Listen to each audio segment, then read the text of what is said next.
Bonjour à tous, je m'appelle Capucine Acou, je suis orthophoniste et je suis la fondatrice de Logopousse. Vie ma vie d'enfant propose à tous de prendre 5 minutes pour se mettre à la place d'un enfant avec nos yeux d'adulte pour mieux comprendre ses difficultés et l'aider à progresser.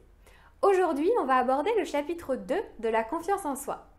Comment faire quand son enfant n'a pas confiance en lui?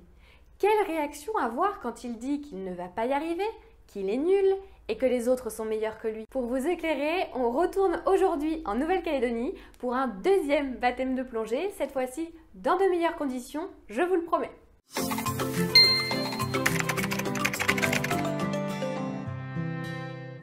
Aujourd'hui, on vous a choisi un super club de plongée, bonne ambiance, où on vous accueille avec un grand sourire et un bon café. Le moniteur du club prend le temps de vous connaître, de vous présenter l'équipe et de vous faire essayer tranquillement le matériel. Le moniteur, c'est Lionel. Il est moniteur de plongée depuis 15 ans et il a fait plus de 800 plongées. Ah ouais, quand même! Et apparemment, avant de se mettre à la plongée, il pouvait même pas mettre sa tête sous l'eau. C'est fou! Il y a un jour, il a rencontré un super moniteur qui l'a aidé à prendre confiance en lui et lui a fait découvrir la plongée. Aujourd'hui, il a réussi à surmonter sa peur et maintenant, ce qu'il veut, c'est faire vivre une super expérience en toute sécurité aux autres personnes qui découvrent la plongée. Vous voilà donc rassuré. Pour avoir confiance en lui, un enfant a aussi besoin d'une personne de référence qui le rassure. Il doit sentir qu'il n'est pas seul. Prenez donc un temps avec votre enfant pour lui expliquer que vous aussi, vous avez eu des moments plus difficiles, que vous avez connu du stress, des échecs, mais aussi beaucoup de réussites. Expliquez-lui comment vous avez fait pour vous en sortir et que lui aussi va trouver des moyens pour y arriver. Rassurez-lui en lui expliquant que de toute façon, il n'est pas seul et que tout ça, vous allez le faire ensemble.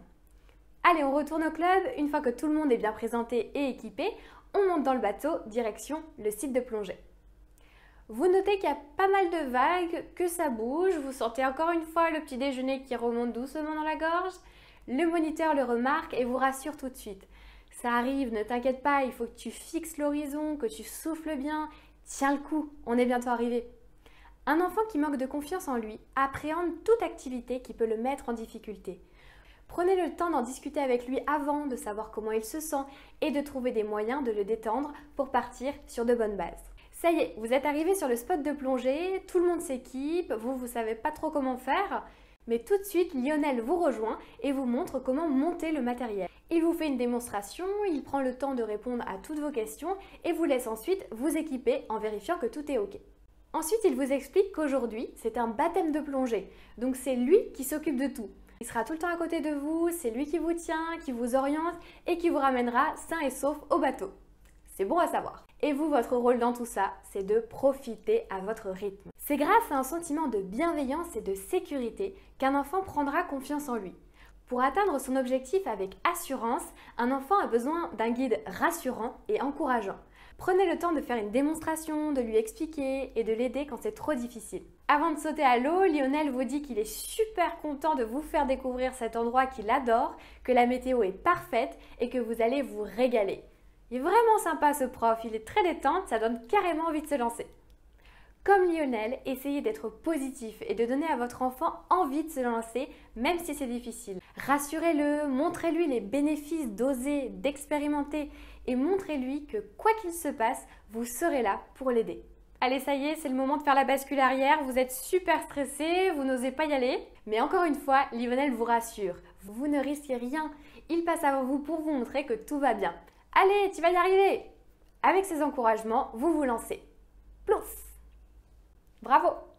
Un enfant a besoin qu'on lui fasse confiance, qu'on lui montre qu'on croit en lui. Il ne doit pas ressentir d'inquiétude à son égard, mais a besoin de confiance. Si vous regardez votre enfant en difficulté, en pensant aux mauvaises notes, à l'échec scolaire ou au rendez-vous chez le spécialiste, alors votre enfant ressentira toutes ces inquiétudes et ne pourra pas avoir confiance en lui. Alors encouragez et félicitez-le. Une fois à la surface de l'eau, Lionel vous apprend à respirer tranquillement dans les détendeurs.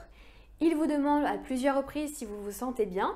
Oui, vous de votre côté ça va très bien, vous sentez que vous avez le temps de vous exercer et que vous êtes bien accompagné. Pour un enfant qui appréhende un nouvel exercice ou une nouvelle activité, essayez d'y aller progressivement en vous assurant que votre enfant suit le rythme. Même s'il commet des erreurs, valorisez ces petites réussites qui conduira petit à petit à de grandes victoires.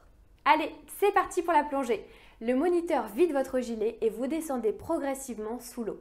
À chaque mètre, il s'arrête et vous demande si tout va bien, ce qui est très rassurant pour vous. Vous avez le temps de déboucher les oreilles, de voir la surface de l'eau s'éloigner doucement. Et ça y est, vous commencez la plongée, c'est magnifique, vous en prenez plein les yeux avec tous ces poissons multicolores. Le moniteur est rassurant, il vous tient la main tout le long. Vous vous sentez de plus en plus en confiance et même sur la fin, vous lâchez la main du moniteur pour aller voir ce qui vous intéresse. Bilan de ce premier baptême, une vraie réussite. Pour se sentir en confiance, un enfant doit avancer étape par étape. Si les exercices proposés à votre enfant sont adaptés à ses capacités actuelles, il pourra vivre de nombreuses réussites et gagner en confiance en lui. Partez donc de ses points forts et de ce qu'il aime pour susciter son intérêt pour des activités plus difficiles. Si votre enfant a peu confiance en lui, pensez à Lionel et à votre baptême de plongée. Montrez-vous rassurant, souriant et aidez-le à anticiper ses difficultés. Voilà, j'espère que cette capsule Vie ma vie d'enfant, baptême de plongée chapitre 2 vous a plu. N'hésitez pas à nous donner un coup de pouce en likant et en vous abonnant à notre chaîne. Je vous dis merci et à bientôt pour de nouvelles capsules Vie ma vie d'enfant.